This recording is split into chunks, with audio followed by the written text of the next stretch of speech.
नमस्कार, Ashrut Purva, aura of literature and life और आज के हमारे ऑनलाइन आयोजनों की श्रृंखला में मैं आज परिसंवाद शीर्षक में सोनेट विधा पर परिचर्चा करने के लिए आप सभी के समक्ष उपस्थित हुई हूँ और हमारे बीच आज उड़िया कटक उड़ीसा से हैं सोनेटियर श्रीमती अनिमा दास जी। नमस्कार। उनका लिखा उनकी पुस्तक शिशिर के शतदल के संदर्भ में हमने ये चर्चा रखी है, जिसमें हम जानेंगे कि सोनेट विधा क्या है और उसकी विशिष्ट तत्व क्या है। इस पर हम चर्चा करेंगे। तो उनकी जो सोनेट संग्रह है शिशिर के शतदल, मैं उसका जो शीर्षक सोनेट है वो पढ़ना चाहूंगी। शरीर सिंधु के हृत गह्वर में अति उद्विग्न एक श्वेत सुक्ति, यथा दो आत्माओं के परिरंभ में होती अतिष्ठ एक मुक्ति। दहन प्रक्रियाओं में द्रवीभूत होते दो अपृथक मन मराल, क्लांति के श्वेत बिंदु में सिक्त होता अकल्पित पर्वकाल।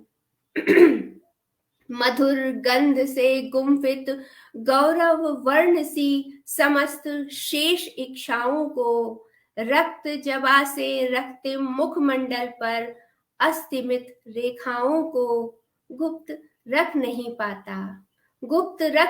पाता प्राक रहस्यों को यह उन्मत्त विभावन, यथा मध्याय वयस के सीमांत पर अर्ध समाप्त अनुधावन। अतीत की लिखी वर्तमान के भुर्ज पत्र पर वह करुण कथा हो रही नादित, श्रृंग शीर्ष पर कर रही स्पर्श श्यामल व्यथा। विधु दिवस को अब विश्रांति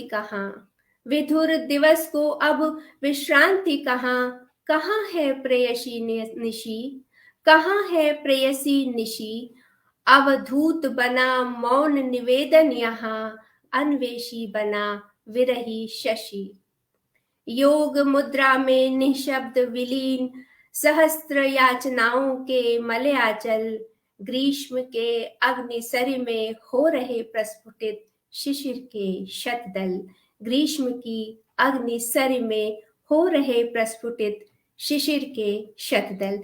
तो अनिमा जी के इस शीर्षक सोनेट के साथ मैं उनका अश्रुत पूर्वा के मंच पर सादर स्वागत करती हूँ। अनिमा जी, आपका स्वागत है हमारे इस मंच पर। नमस्ते लिली जी। तो अनिमा जी, अपनी चर्चा को हम आरंभ देते हैं और जो मेरा सबसे पहले मैं जो आपसे ये जानना चाहती हूँ कि ये जो सोनेट विधा है, इसके प्रति आपका जुड़ाव कब से शुरू हुआ, कब से आप इससे जुड़ी और आपने लिखना शुरू किया? लिली जी, मैं पहले सर्वप्रथम मैं आपसे ये कहना चाहूँगी कि आंतरिक धन्यवाद मुझे अश्रुत पूर्वा का मंच प्रदान करने हेतु मेरे दिल से आभार व्यक्त करती हूँ।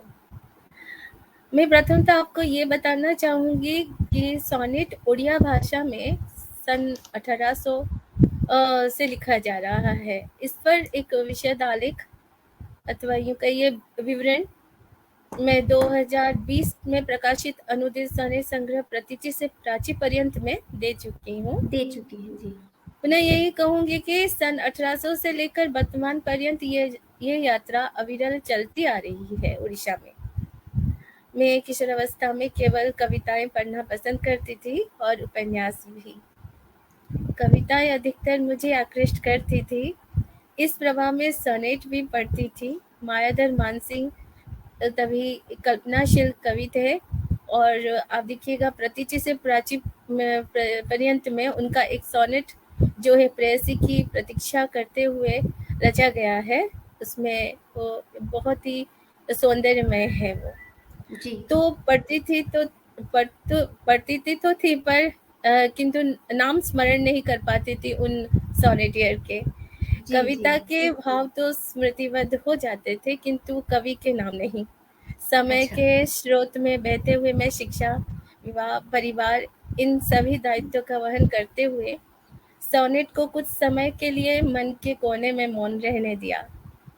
किंतु जब भी मन करता था मैं प्रतिदिन एक दो कविताएं लिख लेती थी, क्योंकि जीवन को कविता में प्रेषित करना और कई अनसुलझी कथ्य को कविता का रूप देना जैसे मुझे सबसे अधिक पसंद था। 2012 में मैं कवि सत्य पटनायक जी से एफबी पर मिली, फेसबुक पर मिली और पुनः मुझे सोनेट पढ़ने के लिए मिला। अच्छा। उसी 2012 में हमारे महान कवि, नाट्यकार, गीतकार तथा सोनेटियर श्री विष्णु साहू जी के सोनेट के प्रति भी आकर्षित हुई। जी 2012 से 2016 पर्यंत मैं केवल उड़िया सोनेटियर्स को ही पढ़ती रही। मेरी माँ जब शेक्सपियर के सोनेट पढ़ती थी तब मैं अंग्रेजी समझ तो नहीं पाती थी उस समय, क्योंकि मैं 13-14 साल की थी। जो भी हो, कालक्रम में 2012 से 2016 तक प्रतिदिन सत्य पटनायक जी अथवा विष्णु साहू जी के साथ सोनेट पर चर्चा होती थी, चर्चा होती थी। जी। सोनेट की गहराई को समझने हेतु।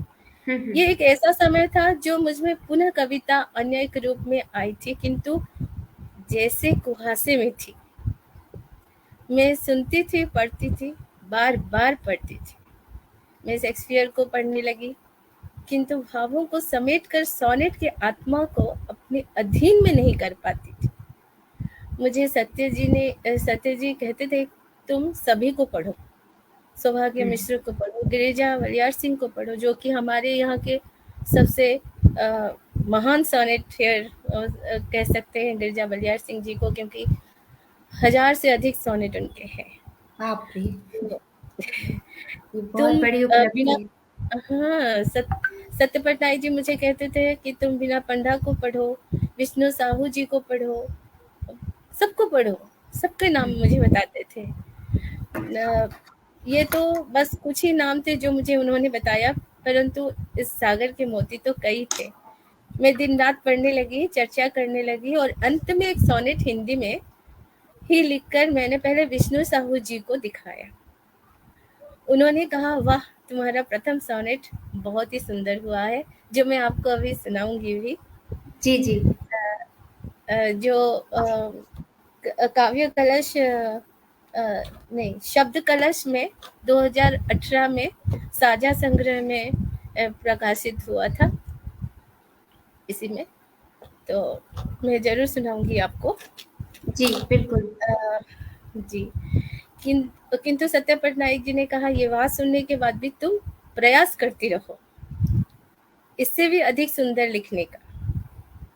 सत्य जी भी खुश हुए, किंतु कई बाधाएं थी। मेरा कार्यक्षेत्र तो ऐसा है कि मुझे समय ही कम मिलता है सृजन के लिए। 2016 में प्रथम बार हिंदी क्षेत्र के लोगों से जुड़ी, उनकी रचनाएं पढ़ती थी एफबी पर, किंतु मैं प्रभावित नहीं हो पाती थी। मैं समझ सब में आ गई थी घूमते हुए, और मुक्त छंद कविताएं तथा गजल पढ़ती थी और देखती थी भी। किंतु 2018 तक भी मुझे कहीं भी सोनेट विधा में कोई लिखते हुए नहीं दिखा। नहीं दिखा। जी अर्थात हिंदी साहित्य में सोनेट का लिखा नहीं गया है त्रिलोचन शास्त्री जी के पश्चात। ये मुझे तभी ज्ञात हुआ। तो जी। 2017 में आदरणीय विनीत सर जी से मिली और उनके मार्गदर्शन से मुझे और प्रेरणा मिली। भाषा की शुद्धता तो थी, पर कुछ कमियां भी थी। तो विनीत सर जी की सहायता से धीरे धीरे सब और और अधिक प्रयास करने लगी, तो प्रयास। सोनेट में जो है शुद्धता आने लगी और सोनेट उस पर फिर लिखनी चलती रही। तो यही से 2016 से जो है मेरा सोनेट लिखना जो है शुरू। प्रारंभ हुआ, जी। यात्रा शुरू हुई। तो तो इससे जो बोलिए, आप जी, बोलिए। नहीं जी बताइए। मैं ये कह रही थी कि मतलब ये कि आपने बचपन से ही मतलब 13-14 साल की उम्र से ही आपने कविताओं में आपकी रुचि आने लगी, फिर आपकी माँ शेक्सपियर के सोनेट्स पढ़ती थी, फिर आप जब एफबी में आके जुड़ी तो साहू जी और सत्या पटनायक जी से जुड़ने के बाद आपका निरंतर जो वार्तालाप होता रहा, उनके साथ जो चर्चाएं होती रही, जी। उससे आपको जो है एक आपके लेखन में गहनता, गूढ़ता आना प्रारंभ हो गया और हाँ, आपका वो जो सोनेट थे वो वो 2016 से प्रकाशित होना आरंभ हो गए। तो अनिमा जी आपने बोला था कि आप वो जो पहला सोनेट आपने लिखा था विष्णु साहू जी को जो दिखाया था वो हमें भी पढ़ के सुनाइए आप। जी, अवश्य सुनाऊँगी। जैसे होता है ना, एक छोटा-सा बच्चा पहले जो सीखता है तो उसमें वो जो न उसकी बातों में वो परिष्कृत नहीं होते उसके शब्द। जी, ठीक उसी जी। तरह मेरा सोनेट भी ऐसा ही छोटा-सा, एक नन्हा-सा शिशु। बच्चा-सा था तभी, जी। शिशु ही था। मेरा पहला सोनेट था बारिश के फूल। यहाँ बारिश के फूल खिले, वहाँ तुम भीग जाना। यहाँ आँखें गिली हो तो वहाँ तुम पलकें झुकाना। फागुन यहाँ मुरझाए जब, वहाँ धूप महकने लगे। छिल जाते पाँव मेरे जब वहाँ कांटे चुभने लगे। वैशाख यहाँ तप रहा है, भाव सारे लिफाफे में भरे।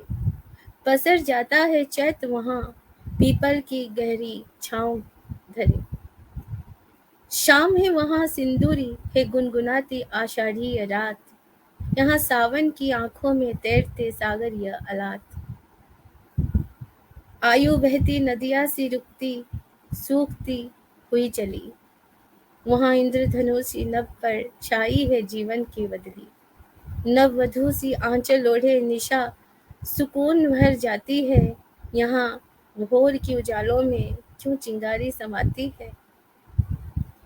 मृत्यु महोत्सव है प्रिय, मृत्यु महोत्सव है प्रिय।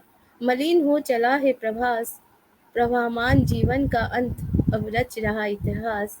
प्रभामान जीवन का अंत अब रच रहा इतिहास। आपका ये सोनेट मुझे बहुत प्रिय है और इसमें जो वो आप बारिश के फूल वाला आपने जो बिम्ब दिया है वो मुझे बहुत पसंद है और मेरे ख्याल से ये धन्यवाद। आपका काव्य पुष्पांजलि में भी संकलित था हाँ, हाँ। और सोनेट संग्रह जो अभी प्रकाशित हुआ है आपका 2019 नहीं, 2021। 2021 में शतदल उसमें भी ये संकलित है। हाँ, बहुत ही सुंदर अनिमा जी के सोनेट में जो बिंब विधान होते हैं वो बहुत ही चमत्कारिक रूप से सुंदर होते हैं और ये मैं खुद नहीं बताऊंगी, हमारी वार्तालाप में आपको पता चलेगा कि इनके सोनेट का सौंदर्य इनकी ही जुबानी आप सुनेंगे। तो अनिमा जी मैं अपने दूसरे प्रश्न पर आती हूँ कि सोनेट विधा के विशिष्ट तत्व क्या होते हैं? क्या अगर कोई लिखना चाहता है सोनेट तो उन्हें उसे किन किन बातों पर किन किन तत्वों पर ध्यान रखने की जरूरत है? देखिए सोनेट जो है अंग्रेजी विधा में 5 प्रकार के लिखे हुए हैं, जो जिसमें से मैं आपको बताती हूँ कि वो 5 प्रकार है। एक है पेट्रार्कन सोनेट, एक है स्पेंसरियन सोनेट, एक है शेक्सपियरियन सोनेट और जो चौथवां है मिल्टनिक सोनेट, पांचवा है समकालीन सोनेट। इसमें से शेक्सपियरियन सोनेट पर ज़्यादा काम हुआ है। अधिकतर लोग जो है सोनेटियर जो है अधिकतर, क्योंकि इसमें जो है ये सुविधाजनक हुआ। तो चतुर्दशपदी जो सॉरी तीन चतुष्पदी में लिखा गया और एक द्विपदी है उसमें। तो अच्छा। हाँ, और जो राइमिंग स्कीम यानी तुकांत जो है वो अपने ही ढंग से अपने ही हिसाब से लोग लेते रहे और उसको लिखते रहे। ये तो राइमिंग है या तुकांत है या शेक्सपियरियन सोनेट की बात है, लेकिन उसके साथ भी सोनेट एक गूढ़ रहस्य है। ये एक रहस्यमय विधा है। कहा जाता है कि सोनेट जो है सर्वप्रथम एक प्रेम कविता ही थी। प्रेम को अभिव्यक्त करने के लिए ही सोनेट रचा गया था। तो कहते हैं कि दूर किसी उद्यान में प्रेमिका के कान में धीरे से एक प्रेमी एक गीत सुनाया था, जिसको सोनेट कहते हैं। 14 पंक्तियों में तो अपना जो प्रेम उसने अभिव्यक्त किया था, तो उसको सीधे सपाट नहीं कहा था। कई सारे बिंब, कई सारे रूपक, कई सारे रूप कर देकर उसने कहा था। तो प्रेमिका को उस प्रेम की गहराई को समझना था। तब से लेकर अब तक ऐसे कहा जाता है, देखिए उड़िया में सर्वाधिक सोनेट लिखे गए हैं। सर्वाधिक सोनेट जो अंग्रेजी सोनेट के बाद हमारे देश में अगर देखा जाए, भारत में, तो कई भाषाओं में लिखे गए हैं, पर सबसे अधिक उड़िया में सोनेट लिखे गए हैं, सबसे अधिक, क्योंकि 1800 से लिख रहे हैं। तो 1903 से सोनेट को जो है वो स्तर मिला, वो मान्यता मिली कि ये वास्तवता जो है, वास्तव में ये सोनेट है 1903 से। अधिकतर वहीं से ही सोनेट की यात्रा आप कहिए कि सफलतापूर्वक चलती रही अब तक। जी जी 2003 से लेकर अब तक का सोनेट का ये से कहते हैं सुवर्ण युग है, क्योंकि इसमें सबसे अधिक काम गिरजा सर कर रहा है। तो ये उड़िया सोनेट्स में आप देखिएगा कि ठीक उसी तरह अंग्रेजी सोनेट में जैसे बहुत अब उनके वातावरण के हिसाब से, उनके वहां की प्रकृति के हिसाब से, जैसे वो विम्ब और विकल्प लिए हुए हैं, उसी तरह से हमारे भी यहाँ पर उड़ीसा के वातावरण के हिसाब से वही रूपकल्प, वही विम्ब उसी के है कि आप ऐसे देखिए। प्रतीचि से प्राची पर्यंत में मायाधर मानसिंह की एक मानसिंह का एक सोनेट है, मैं उसे पढ़ती हूँ। जी जी जैसे उन पर एक मिनट,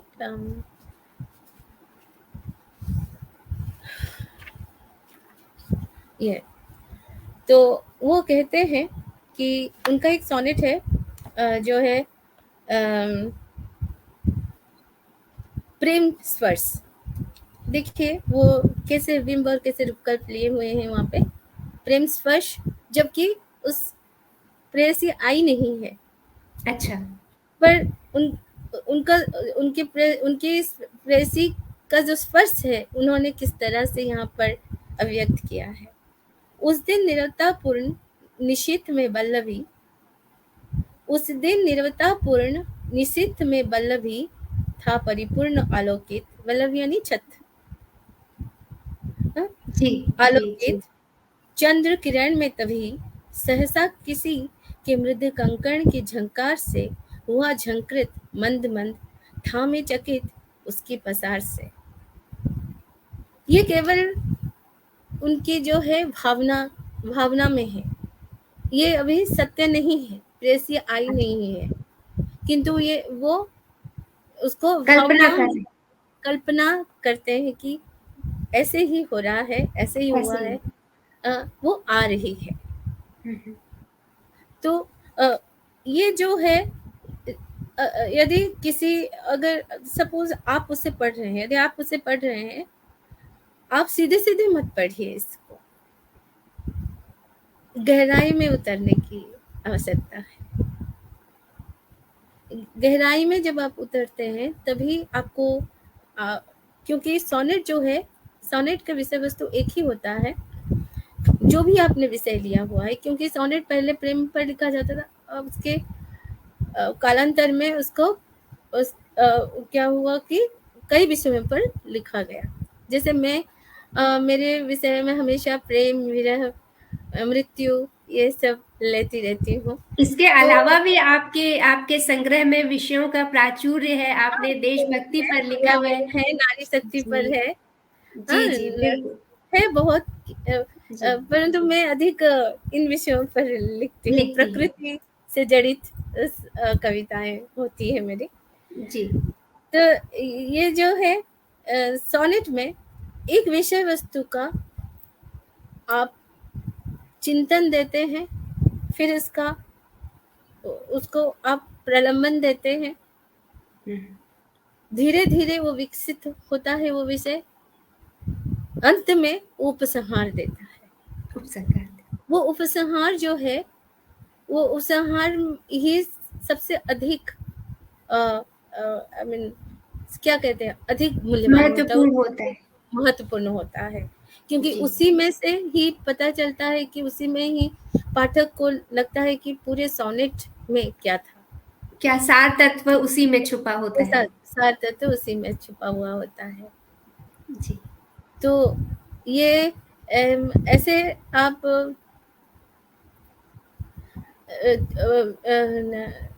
राइमिंग स्कीम यानी तुकांत के छंद मुक्त के जो विधा में या तुकांत लेकर आप अगर लिख रहे हैं, तुकांत तो कई राइमिंग स्कीम जो तुकांत स्कीम है वो तो बहुत सारे हैं, कई कुछ भी आप ले सकती हैं, वो केवल इसमें नहीं माना जाएगा, क्योंकि उससे भी अधिक इसकी जो रहस्य है, रहस्य उद्घाटन नहीं होता है, सीधे सीधे नहीं होता, गहराई में उतरना पड़ता है।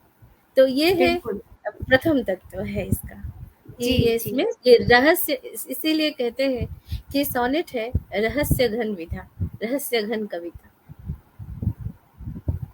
प्रीति धर्मा, गुण धर्मा, रहस्य धर्म कविता है सोनेट।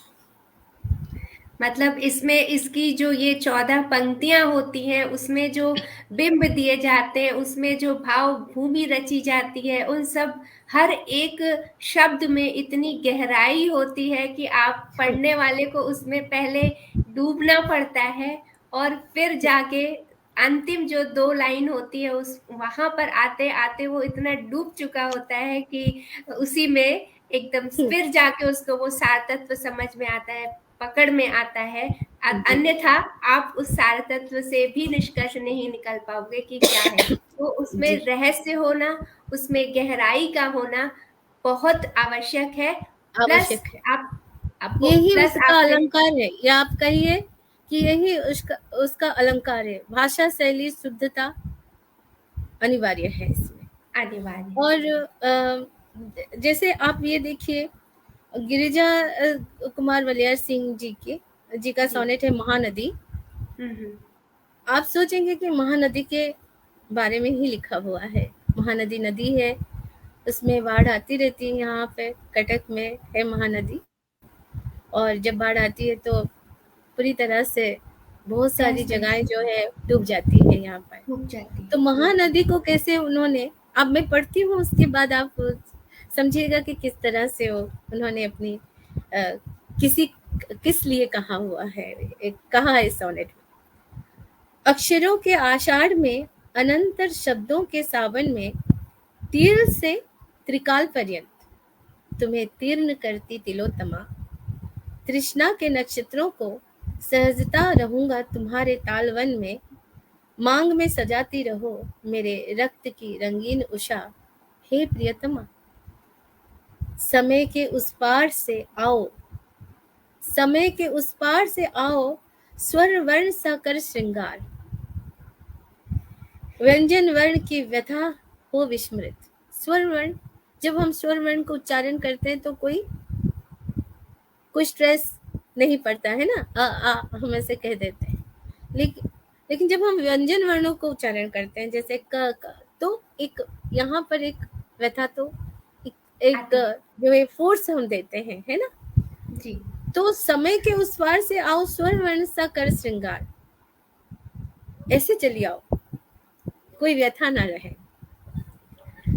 इस जन्म के प्रेत को भाषातीत भाद्रपद में, आशातीत अश्विन में लिए उभार, मेरे मोक्ष की महानदी, आओ लांग कर संकट संकेत को। ये महानदी ऐसे ही आती है, जब बाढ़ आती है महानदी में वैसे ही आती है, किंतु यहाँ पर जो है इस सोनेट में कवि अपनी प्रेमिका को पुकार रहे हैं। ये लाइनें हैं प्रेमिका के लिए, पढ़ने वाला एक जो है क्या कहते हैं, सामने वाले चक्षु से अगर देखे तो ये महानदी के ऊपर है, महानदी गहराई में उतरे तो प्रेमिका के लिए है। प्रेमिका के लिए। ये 2 स्टैंजा मैंने पढ़ी है। अब 3rd स्टैंजा। आवर्तन तुम्हारे आलिंगन का रहे सदा दिगंत पर्यंत, भेजाए भय भ्रांति जितनी भूतपूर्व प्रणय की, जो गई है पसर। कौन बांध सकता है तुम्हें? महानदी को कोई नहीं बांध सकता, क्योंकि महानदी प्रबल हो जाती है तो बाढ़ में।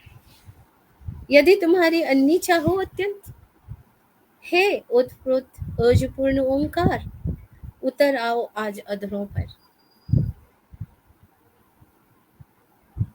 जो शेष 2 पंक्ति है, महोदधि के हृदय में हो जाओ लीन, महोदधि के हृदय में हो जाओ लीन, हे महानदी तरंग, प्रेम के इस प्रलय में विश्वास ही वन, वटपत्र रहे अंतरंग। वटपत्र सा बहते तैरते रहना इस पानी में, उस तरंग में। तो प्रेम ऐसा ही हो हमारा कि तुम आ जाओ, लीन हो जाओ। क्या बात है, बहुत सुंदर। आप जब इसको एक्सप्लेन करके मुझे बता रही हैं तो इसका जो सौंदर्य है वो और अच्छे से मुझे समझ में आ रहा है। बहुत इसके डेप्थ में उतरने की जरूरत है, और सामने से एक सरसरी निगाह में पढ़ के हम इसको नहीं, इसके हाँ, सार तक नहीं पहुंच सकते। कोई भी सोनेट के आप गहराई में उतरना है, सामने से पढ़कर जो आप केवल शब्दों को देखते हैं, एक इमेज जो है वो, एक चित्र जो है वो सामने का चित्र दिखता है, चित्र के पीछे जो सामने वाले, उसके पीछे जो चित्र है वो कल्प है, वो नहीं दिखता।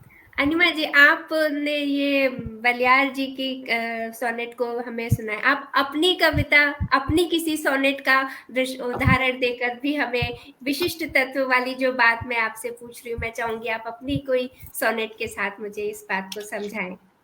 जी, ये है मेरा शिशिर के शतदल का सोनेट संग्रह, जो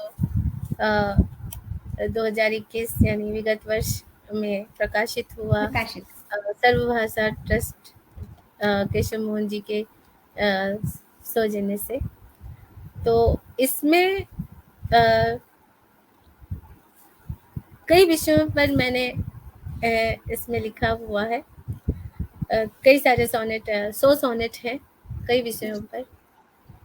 मेरी जो है सबसे पसंद विषय जो हमेशा होता है वो है मृत्यु, साथ ही प्रेम, विरह भी, नारी शक्ति भी, नारी की पीड़ा भी, मन की पीड़ा भी, व्यथा भी, वो मैं अधिक और इसे वास्तव में ये कहूँगी कि तो मैं प्रकृति के प्रति अत्यंत आभारी हूँ कि प्रकृति जो है सदैव मुझे वो आश्वासन, वो विश्वास दिया है कि जो भी मैं लिखूंगी वो मेरे साथ रहेगी।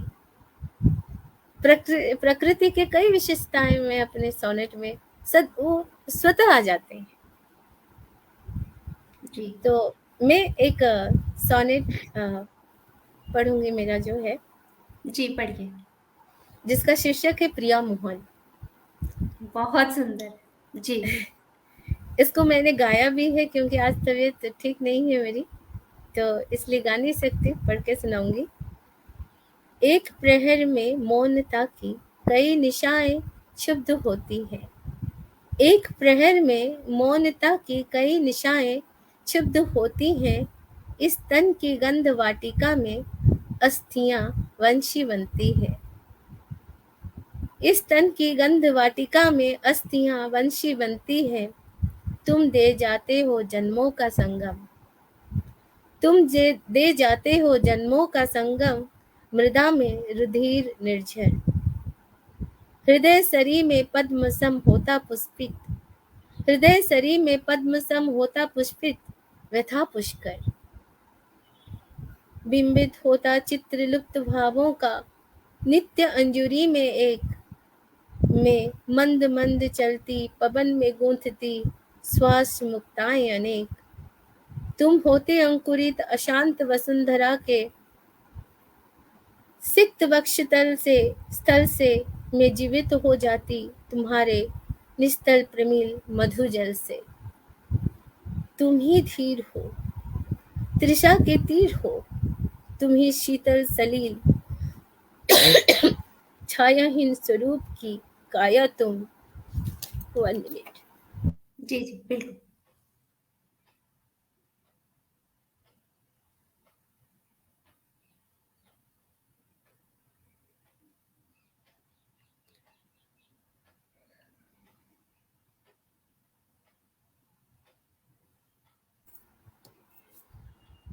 छायाहीन स्वरूप की काया तुम, मग्न मेघों का कलील। सहर्ष पूर्ण कुंभ से देह में है पारिजात की मुग्ध सुगंध।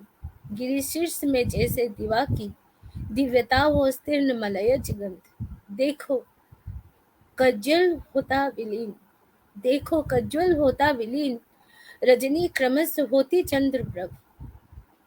मोहना मोहना आलिंगन में है नक्षत्र, किंतु प्रिया है नीरव निष्प्रभ। मोहना आलिंगन में है नक्षत्र, किंतु प्रिया है नीरव निष्प्रभ। तो इस समय जो है ना प्रिया है ना मोहन है, कोई नहीं है, केवल एक भावना है, एक कल्पना है। प्रिया एक प्रेमिका है, यहाँ पे मोहना जो है प्रेमी है। हमारी जो संस्कृति में हमें सदैव राधा कृष्ण की जो है प्रेम उभर आता है। हम जो भी कविताएं, प्रेम कविताएं लिखते हैं तो कहीं ना कहीं राधा कृष्ण की का प्रेम जो है वो उभर आता है। यहाँ मैं ये तो नहीं कहूंगी कि यहाँ राधा कृष्ण का प्रेम मैंने दिया है ना, मैंने नहीं दिया है। अपनी ही कल्पना से है कि प्रथम पद में मैंने लिखा है कि एक प्रहर में मौनता की कई निशाएं क्षुब्ध होती हैं। ऐसे कई रातें बीत जाती है, कई घटनाएं घट जाती है, युगों युगों तक मैं उस प्रतीक्षा में रहती हूँ। और हर युग में, हर जन्म में मैं उस प्रेम को ही पाती हूँ। उस प्रेम को पाने के हेतु मैंने सदैव अपने आप को समर्पित किया है। उस प्रेम को पाने हेतु सदैव अपने आप को समर्पित भी किया है, एक विश्वास जिया है। इनमें इस सोनेट में मैं इस विश्वास को, इस प्रेम को कई सारे बिंब और कई सारे जो है रूपकल्प से सजाकर सोनेट को मैंने रचा है। इसके जो है लास्ट जो शेष 2 पंक्तियां हैं। देखो कज्वल होता विलीन, रजनी क्रमश होती चंद्रप्रभ। मोहना आलिंगन में है नक्षत्र, किंतु प्रिया है नीरव निष्प्रभ। एक एकाकित्व है यहाँ पर, एक एकाकीपन है, एक प्रतीक्षा है। बहुत सुंदर। और सारा जी जगत जो है हमारे पास है, किंतु ये जो आत्मिक परिरमण है, ये आत्मिक आलिंगन है, ये आत्मिक प्रेम जो है, उस हेतु जो प्रतीक्षा है वो अनंत है। यही ठीक है, बताइए। मैं बोलती जाऊंगी तो खत्म नहीं होगी। आपको बोलने के लिए ही बुलाया है। आप बोलिए। हम आपको सुनने के लिए आज यहाँ उपस्थित है नीमा जी। मेरा जो अगला प्रश्न है कि ये आपका मौलिक सोनेट संग्रह है और आपने अनुवाद किए हैं उड़िया स्थापित उड़िया सोनेटियर्स के जो अनुवाद है वो भी आपने किए हैं। करीब 59 सोनेट्स का अनुवाद आपने उड़िया सोनेट्स का हिंदी में रूपांतरण अनुवाद किया है आपने। और उसके बाद ये जो शतदल है आपका मौलिक संग्रह है। तो मैं आपसे इस संदर्भ में ये प्रश्न रखना चाहती हूँ कि विधा की मानकीय विशिष्टताओं के अतिरिक्त एक लेखक की भी अपनी एक परिचयात्मक लेखन शैली होती है, चाहे वो किसी भी विधा में लिख रहा हो, उसका एक सिग्नेचर स्टाइल होता है। तो आपका जो सोनेट में लिखने का जो सिग्नेचर स्टाइल है, जो आपकी अपनी परिचयात्मक सोनेट लिखने की विधा है, वो उसके बारे में अगर आप कुछ बताएं, क्या आपके सोनेट में क्या चीज है जो बहुत उजागर होती है, जो आपको पसंद है लिखना? हाँ, अधिकतर आप मेरे सोनेट में देखिएगा कि व्यथा है बहुत। अधिक व्यथा मिलेगी आपको, अधिक शून्यता मिलेगी, मृत्यु तो मिलेगी ही मिलेगी। आपका प्रिय विषय है? प्रिय विषय विषय नहीं, मुझे जैसे ये सदैव आभास होता है कि कोई भी घटना हो जीवन में, कुछ भी चलता रहा हो जीवन में, इसका अंत है, अंत है। और वो अंत दुखद नहीं है, सुखद है। एक अंत के पश्चात ही एक प्रारंभ है, प्रारंभ है।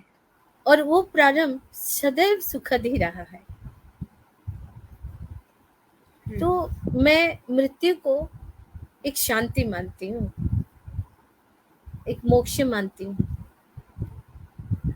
हर पीड़ा का अंत मानती हूँ, हर व्यथा का अंत मानती हूँ, हर अन्याय का अंत मानती हूँ, हर अनमानवीयता का अंत मानती हूँ। सब जो है जितनी घटनाएं घट जाती है मेरे चारों तरफ, मैं उसे सहन नहीं कर पाती। तो मैं इसका समाधान ये नहीं कहती कि ये समाधान की प्रतीक्षा में और उत्पीड़न होता रहे, मिलता रहे, एक उसका अवसान हो। यहाँ केवल आप ये ना समझिए कि मैं मृत्यु अर्थात मैं ये नहीं कह रही कि केवल मनुष्य की मृत्यु या प्राणी जगत का मृत्यु या जी, ना, मृत्यु अर्थात वो सोच की मृत्यु, वो चिंतन की मृत्यु भी हो जाए। वो जो क्योंकि मृत्यु एक शाश्वत सत्य है, और मृत्यु केवल शरीर के लिए नहीं, वो जो आप बोल रही हैं, जो विकृतियां हैं, जो विद्रुपताएं हैं, उनका अवसान हो जाना है ना, उनका एक। अवसान हो जाए। जी, जी, तो बिल्कुल। मैं उन उस मानसिकता को, उस विकृत मानसिकता को कई बार सोनेट में देकर मैंने जैसे आपने पढ़ी होगी, हे मानव, हे उदंड मानव जी, करके सुनाइए। तो मैं वास्तव में उस मानव व्यक्ति विशेष को नहीं, मैं उसकी प्रकृति को, उसकी जो विकृति को, उसकी मानसिकता को मैं कहती हूँ जी, इसकी मृत्यु हो जाए, प्रलय हो जाए। प्रलय के पश्चात एक शांत पृथ्वी आती है, पुनः एक शांत पृथ्वी की प्रतिष्ठा होती है। तो मैं वो मानती हूँ। वही मेरे सोनेट में या मेरी कविताओं में सबसे अधिक मुखरित होती है। मुखरित होती है।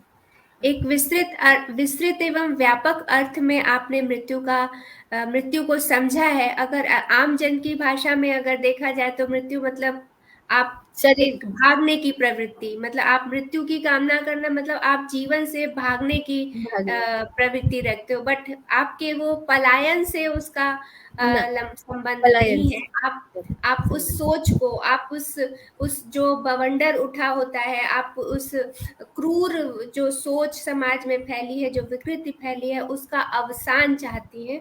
आपके लिए मृत्यु उसमें आती है। आप अगर कोई मृत्यु कलिका सुनाए अनिमा जी। हाँ, क्योंकि मैं बहुत खुश हूँ मृत्यु कलिका सुनाने। सुनाइए।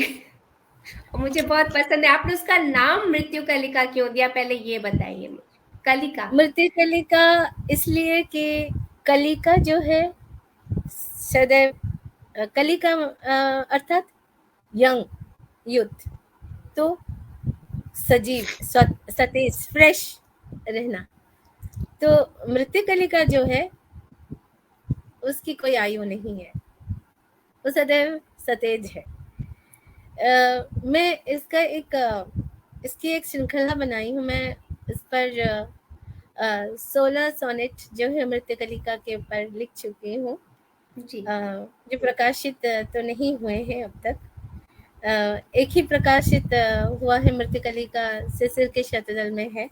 जी जी मैं एक मृत्यकलिका सोनेट सुनाऊंगी। जी टाइम लूंगी आपका मैं समय लूंगी। बिल्कुल बिल्कुल, आप टाइम लीजिए। हाँ, तो ये है मृत्यकलिका सोनेट 10 यानी 10। इस संघर्ष की समाप्ति हेतु मैं केवल अवशेष हूँ, अंत में मेरी प्राप्ति तू ही है। मैं केवल निर्निमेष हूँ, अंगीकार हूँ तू निर्णित है मेरी समस्त क्रियाओं में। स्वीकार है मुझे तू इस महायात्रा की प्रक्रियाओं में। यह है इस शिशिर के शतदल में। अंत सलीला तो निर्धारित है सहस्र युगों के प्रारंभ से। मैं देह निमित्त मात्र तेरी सारी इच्छाओं के आरंभ से। श्रेष्ठ रही तू अंतिम कण पर्यंत इस महावलय की। मैं तुच्छ निसीम तिम्र हूँ अनिश्चित महाप्रलय की। पंचभूत के नायिका में तू है मोक्ष मार्ग की सारथी।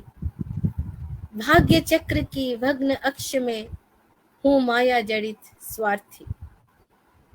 हे नक्षत्र पुंज की ज्योति राशि, हे तू स्वर्ग अल्पना।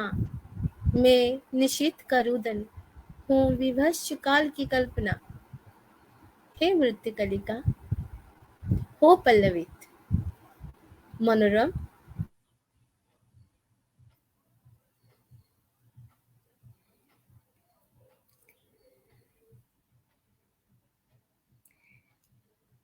तकनीकी समस्याएं, अनिमा जी के उधर से लग रहा है नेट की समस्या है। थोड़ी प्रतीक्षा कर लेती हूँ, शायद अनिमा जी जुड़ जाए।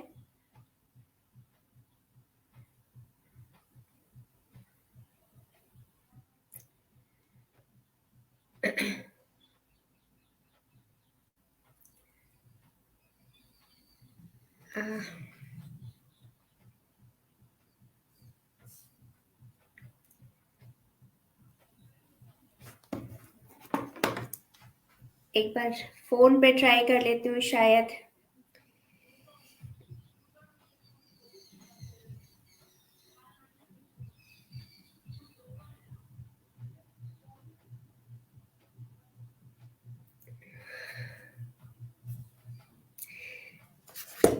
चलिए, कोई बात नहीं। मुझे लगता है अनिमा जी की तरफ से नेट बाधित हो गया है। तो आज की इस श्रृंखला को हम यहाँ समापन करते हैं और अनिमा जी से आगे की चर्चा अगली श्रृंखला में रखूंगी। आप लोगों ने सुनने के लिए समय निकाला, उसके लिए बहुत बहुत धन्यवाद। हमारे इस सोनेट परिसंवाद को हम अपने अगले कड़ी में फिर से जारी रखेंगे। तब तक के लिए धन्यवाद।